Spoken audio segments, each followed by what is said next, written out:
Hello, fellow translators. So I have an exciting announcement. I would like to announce that we are adding a GPT to this course. So it's not to this course itself, but we have created a GPT based on this course.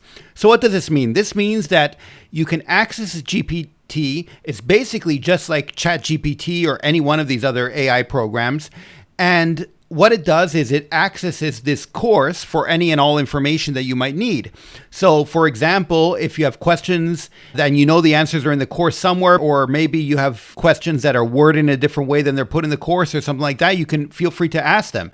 Maybe you're wondering about marketing or about sales or about CAT tools or about AI usage or about what to charge, etc., and you're not sure exactly where to look for them in the course, or you don't want to go through the whole thing or something along those lines. Well, we have this GPT here, and you can just simply ask it what you want, and it'll access the course, and it'll come up with solutions based on the course, and it'll give you the answers. And you can see a couple examples here, and hopefully it makes sense. Anyway, I thought this was something cool.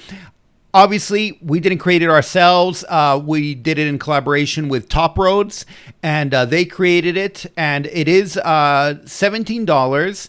And then you can get access to it, and through it, you can always get your answers based on the course. And I thought it was very useful, and so feel free to check it out. And if you do, please let me know what you think, if it works, what improvements could be made, etc., because I'm very curious to see how it works, and yeah, if any changes should be made or anything along those lines. But I thought it was a really cool thing to have and to add, and so hopefully you guys will like it, and otherwise, I'll talk to you next time. Savedum!